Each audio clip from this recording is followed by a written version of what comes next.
In the quiet hospital room in Rome, when most of the world was going about their daily lives, something extraordinary happened.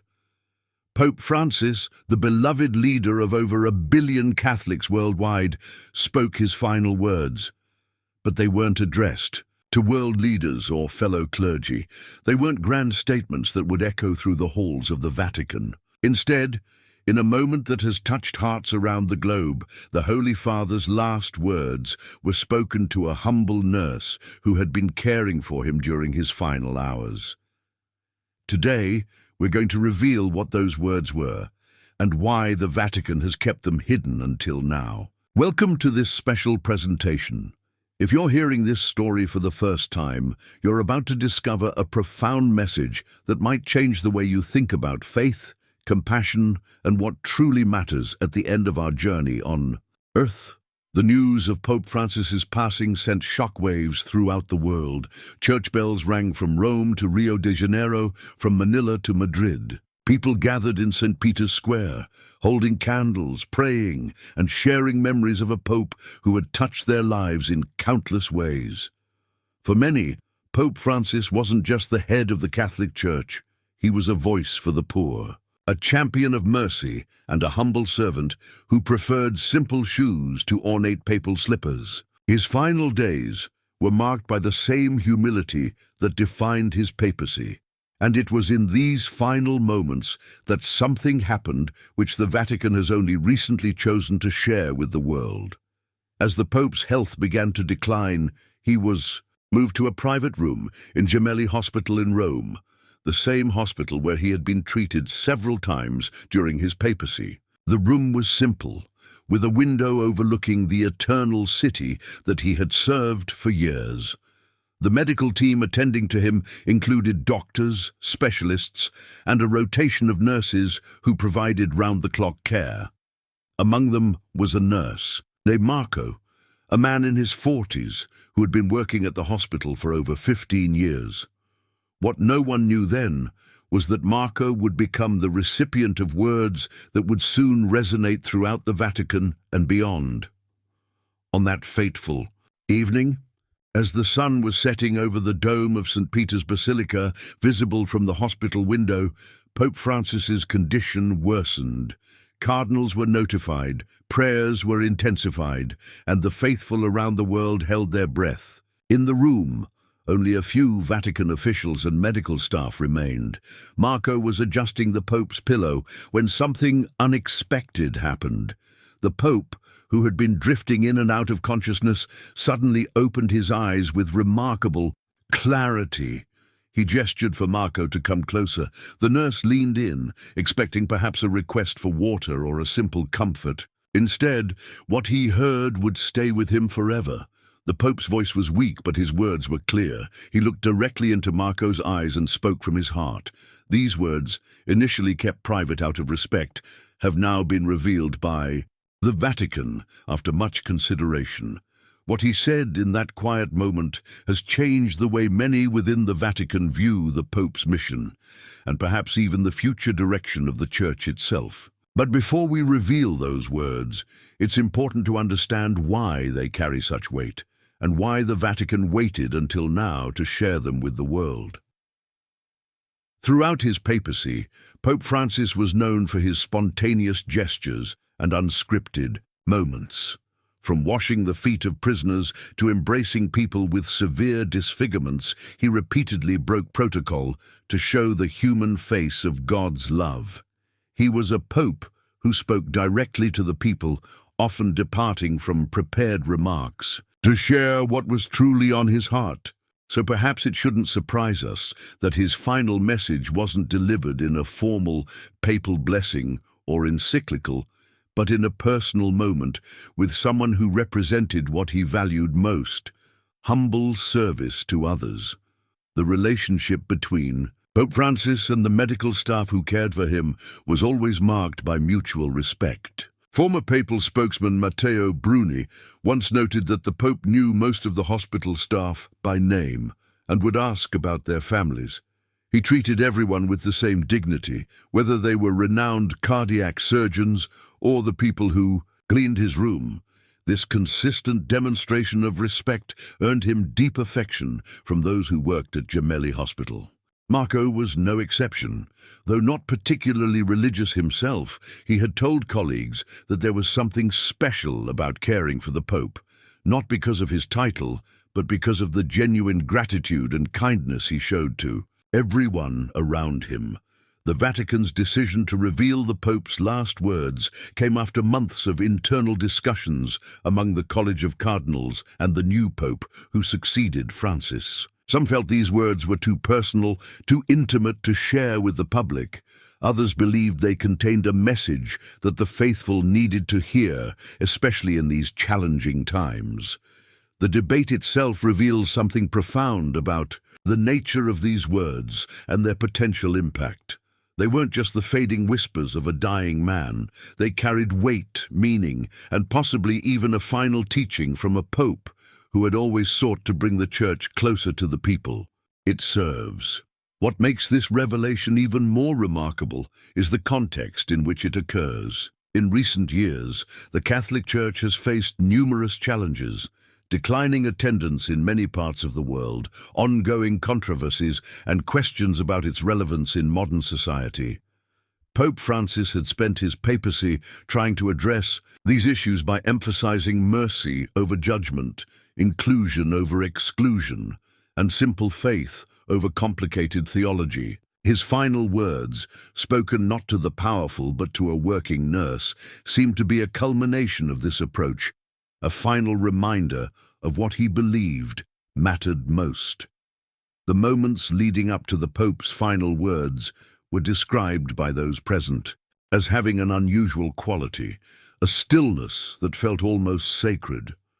Outside the hospital, Rome continued its busy pace, but inside that room, time seemed to slow down.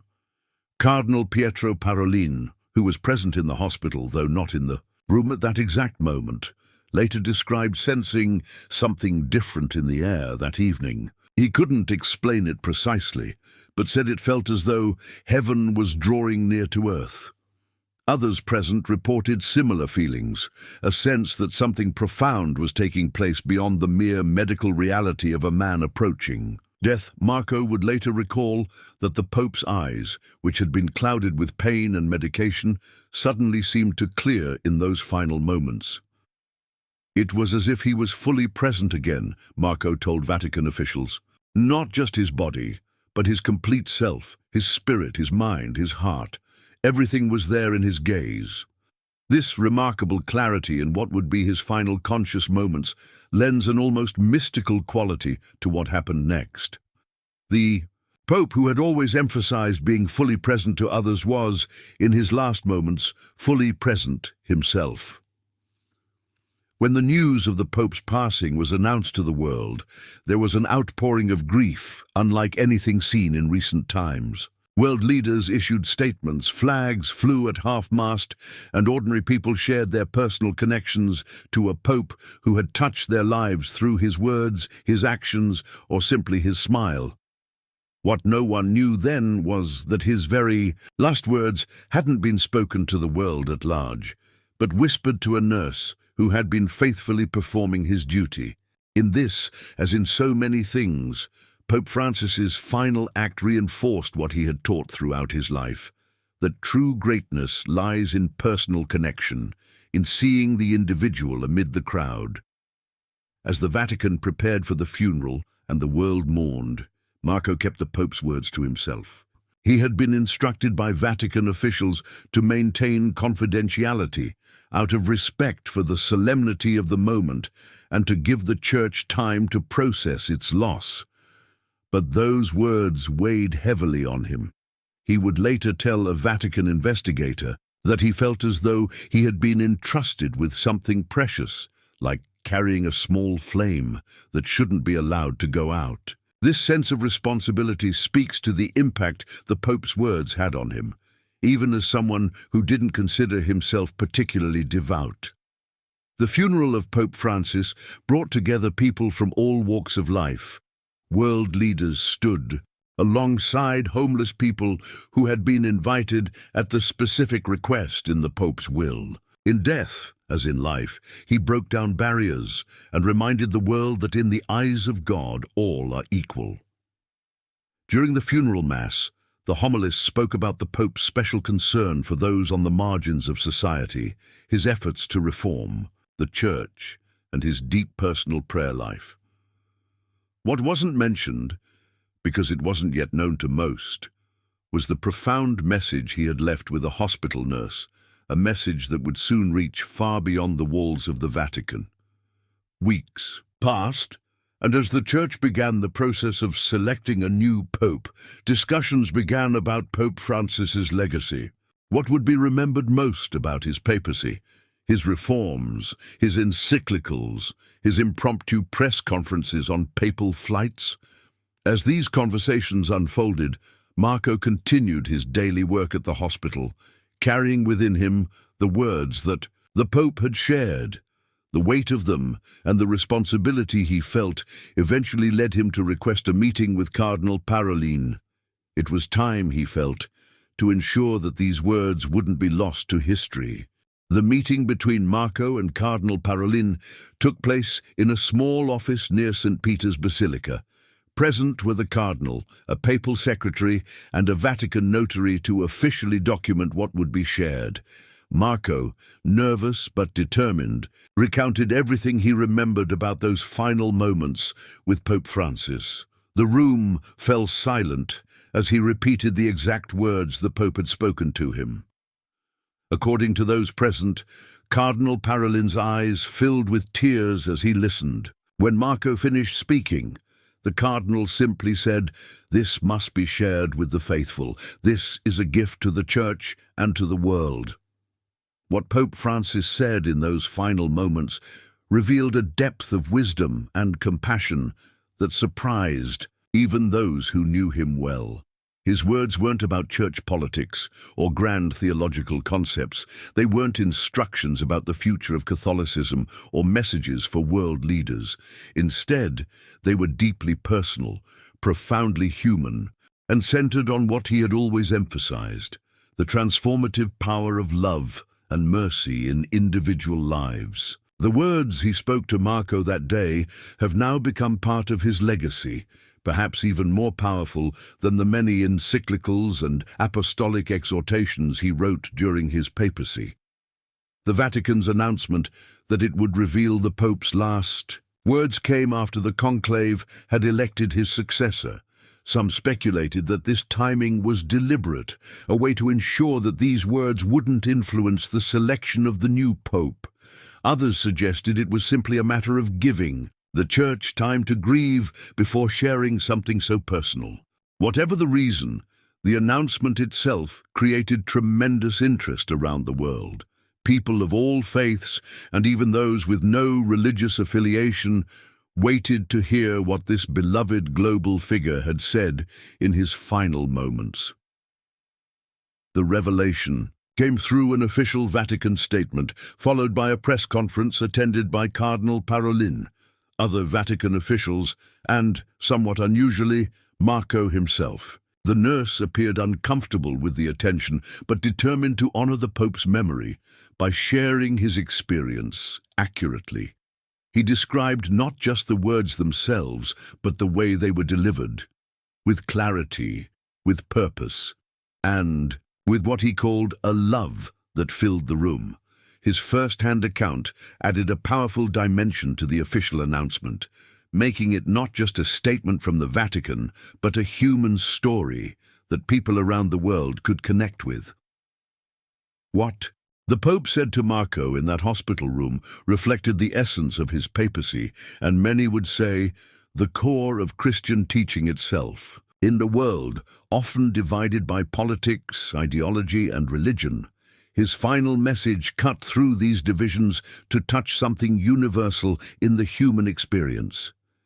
It wasn't a message just for Catholics or even just for Christians. It was a message for everyone who has ever questioned the meaning of life, who has wondered about what truly matters when everything else falls away. The wisdom contained in those few sentences has resonated with people far beyond the boundaries of the Catholic Church. Since the revelation, Theologians have analyzed the Pope's final words from every angle. Some see in them echoes of the Gospel, teachings that were always at the center of his ministry.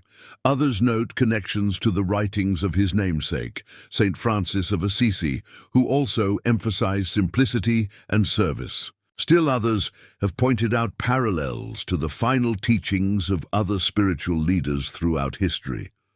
What makes these analyses particularly interesting is how they reveal the many layers of meaning contained in what, on the surface, were relatively simple words. Like the parables Jesus himself told, the Pope's final message contained depths that reward repeated reflection. Cardinal Parolin, in his comments at the press conference, emphasized that these words should be seen as a gift, not just to Catholics, but to all people of goodwill. Pope Francis always sought to build bridges rather than walls, he said. Even in his final moments, he was thinking not of himself but of others, not just those present with him, but all those who might one day hear his words and find in them some comfort or guidance.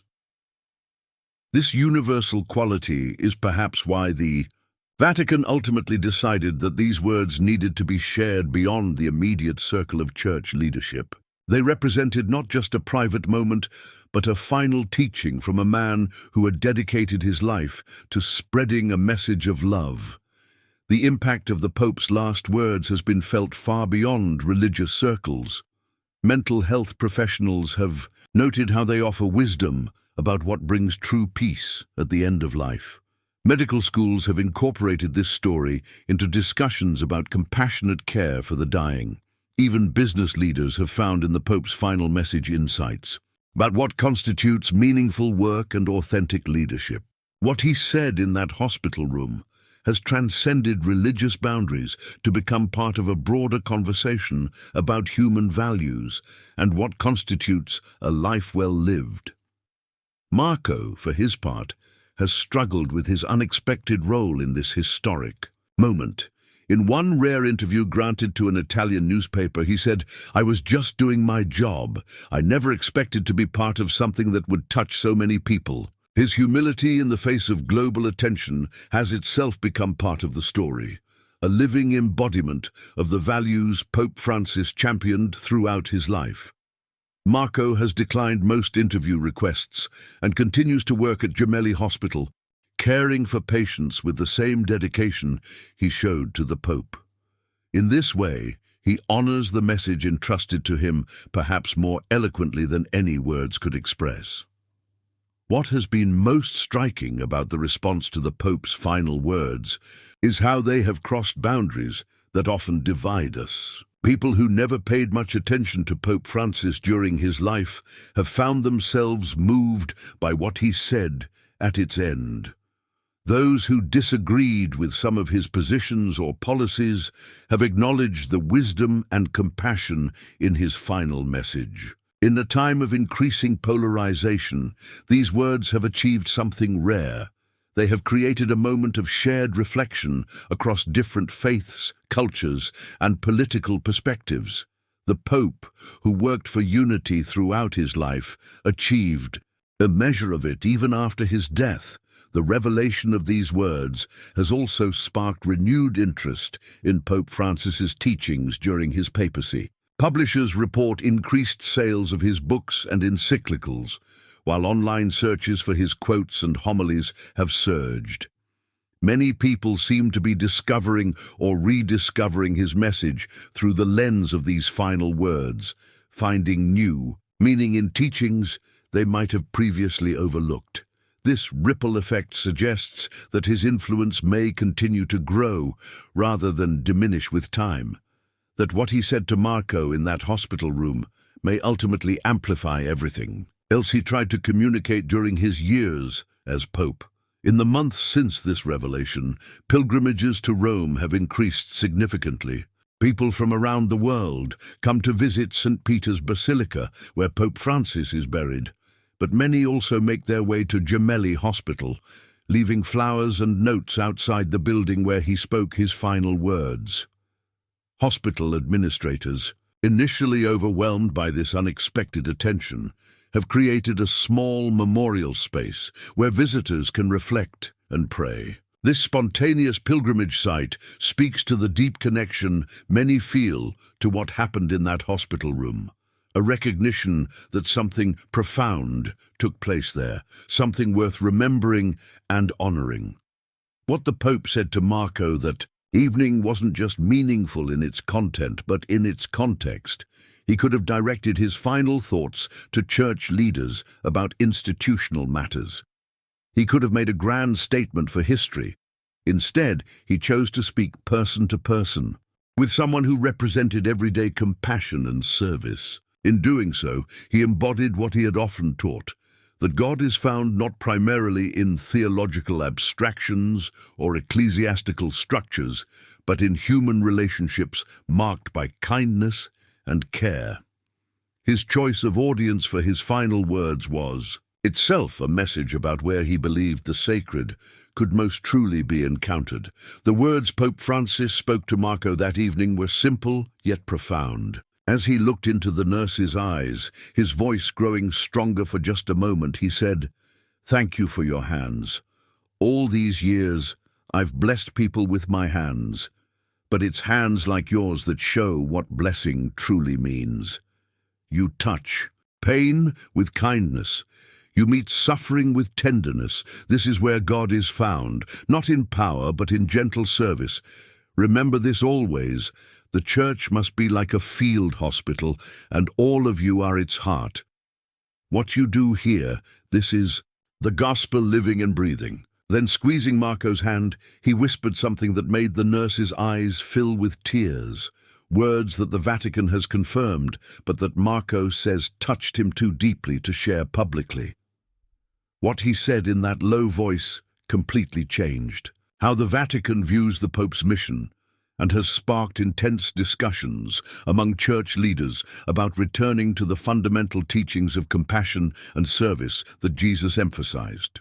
This message, delivered not from a papal throne but from a hospital bed, not in a formal address but in a personal conversation, carries a power that formal pronouncements rarely achieve. It reminds us all that in the end, what matters most isn't our titles or achievements, but how we have treated one another, especially those who are suffering or in need. Marco later shared that when the Pope finished speaking, a remarkable peace seemed to settle over his face. It was as if he had completed what he came to do, the nurse said, not just in that moment, but perhaps in his entire life. This sense of completion, of a mission fulfilled, has brought comfort to many who mourned the Pope's passing. It suggests that even as his life was ending, he remained fully himself, still teaching, still encouraging, still pointing beyond himself to the values he had championed throughout his papacy. There is something beautiful and fitting about a life that remains coherent and purposeful even in its final moments. Following the revelation of the Pope's last words, countless people have shared stories of how Francis touched their lives, directly or indirectly, during his time as Pope. A homeless man in Rome recalled how the Pope would quietly arrange for hot meals to be distributed in certain areas of the city, often without publicity. A prisoner described receiving a personal letter from him that changed the course of his life. A non-Catholic diplomat remembered a brief encounter that left her feeling seen in a way I've rarely experienced. These stories paint a picture of a man who lived what he preached right until the end, someone for whom faith was expressed primarily through concrete acts of love and attention to individuals. Some Vatican insiders have suggested that the Pope had been thinking about this. Final message for some time. In the weeks before his health declined, he'd been working on a document about the importance of healthcare workers in the mission of the Church. He had visited several hospitals and met with medical professionals from around the world. These activities, in retrospect, seemed to foreshadow what he would express to Marco, his deep appreciation for those who care for the sick and suffering, and his belief that their work represents Christianity in its purest form. If this interpretation is correct, then his final words weren't just a spontaneous expression, but the culmination of thoughts that had been developing throughout his papacy. The theological implications of the Pope's last words continue to be explored by scholars and church leaders. Some see in them a reaffirmation of what theologians call the preferential option for the poor, the idea that God has special concern for the vulnerable and marginalized, and that the Church should reflect this priority in its own mission. Others point to connections with the Catholic social teaching tradition, which has long emphasized human dignity and solidarity with those who suffer. Still others note parallels with liberation theology, which Pope Francis had a complex relationship with during his life. What's clear is that these final words, simple as they were, connect with deep currents in Christian thought and potentially offer new ways of understanding ancient teachings. In hospitals around the world, the story of Pope Francis and Marco has taken on special significance. Healthcare workers, often facing burnout and compassion fatigue, have found in it a reminder of the profound importance of their work. Some hospitals have created programs or reflection spaces named after Pope Francis, designed to help staff reconnect with the deeper meaning of their caregiving roles. Others have incorporated the Pope's words into training materials for new nurses and doctors. In this way, a message delivered to one nurse in Rome has expanded to touch countless others who do similar work in different settings around the globe. Religious leaders from various faiths have commented on the universal wisdom contained in the Pope's final message. A prominent rabbi noted that it reflected the Jewish concept of tikkun olam, the repair or healing of the world through human acts of kindness. A Buddhist monk observed parallels with teachings about compassion as the highest spiritual practice. A Muslim imam pointed out connections with Islamic traditions about serving others as a form of devotion to God. These interfaith reflections highlight how the Pope's words, though spoken within a specifically Catholic context, resonate with spiritual wisdom that transcends any single religious tradition. As the first anniversary of Pope Francis's passing approaches, plans are being made for commemorations that will emphasize not just his official teachings, but this final message entrusted to Marco. The Vatican has announced a special Mass that will be attended by healthcare workers from around the world, a recognition of the particular significance his last words hold for those in medical professions. Local churches have been encouraged to organize similar events, perhaps inviting nurses and doctors from their communities to receive a special blessing. These commemorations will help ensure that what the Pope said in that hospital room continues to inspire and challenge people long after the initial news cycle has moved on. For many ordinary Catholics, the revelation of these final words has been a source of both comfort and challenge. Comfort because they confirm that the Pope they admired remained true to his core values until the very end. Challenge because they call every believer to embody the same spirit of humble service that he highlighted in his final moments. In parish discussions and study groups, people have been reflecting on how they might better live out this vision in their own contexts, how they might use their own hands to bless others through concrete acts of kindness and care.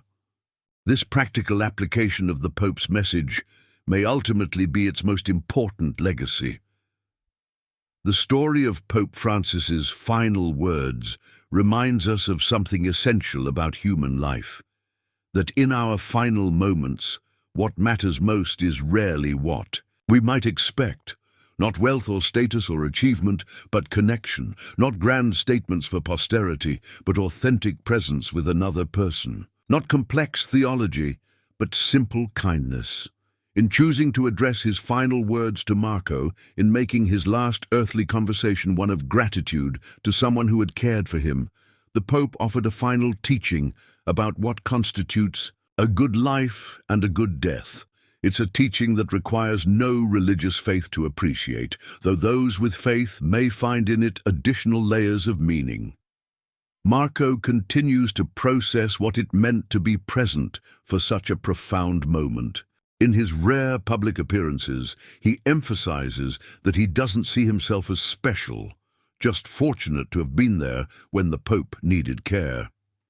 "He gave me a gift," Marco said at the Vatican press conference, "but it wasn't meant just for me. It was meant for everyone who serves others, especially those who are suffering. I'm just the messenger." This humility has earned him tremendous respect, even as his life has been forever changed by those few minutes in a hospital room with a dying Pope.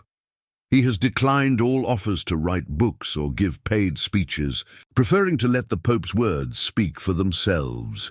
The full impact of Pope Francis's final message will likely take years to unfold. Like ripples spreading outward from a stone dropped in water, its influence continues to extend in ways that couldn't have been predicted. From hospital corridors to Vatican halls, from parish churches to interfaith gatherings, these words have sparked conversations about what truly matters, about how we treat one another, especially in moments of vulnerability and need. Perhaps that's the most fitting memorial for a pope who always emphasized the importance of encounter and dialogue, that his last words continue to bring people together in reflection and hopefully in renewed commitment to compassionate action. As we conclude this special presentation, it's worth noting that history often remembers the last words of great figures. Some are profound, others surprisingly ordinary. What sets Pope Francis's final message apart is how perfectly it encapsulated the values he championed throughout his life and papacy. There was no contradiction between his public teaching and his private dying words, only a beautiful consistency that testifies to the authenticity of his life and message. In a world where public figures often say one thing while doing another, this alignment between word and deed, between public proclamation and private conversation, stands as a powerful example of integrity. The words Pope Francis spoke to Marco that evening in the hospital continue to echo in hearts and minds around the world. They remind us that true greatness isn't found in titles or honors, but in how we treat one another, especially those who are suffering or in need. They challenge us to recognize the sacred in acts of everyday kindness, and to see in humble service not just ethical goodness, but spiritual truth. And they offer hope that even in a world often divided by differences of belief and background, we can still be united in our recognition of what ultimately matters most, our shared humanity and our capacity to care for one another. If this message has touched your heart today, write Amen in the comments and share this video with someone you love. Remember that the greatest testimony to Pope Francis's life isn't found in grand monuments or official declarations, but in lives changed by his example and message, including the profound words he spoke to a nurse on his final evening. Words spoken with faith don't die. They continue to echo in the souls of those who believe.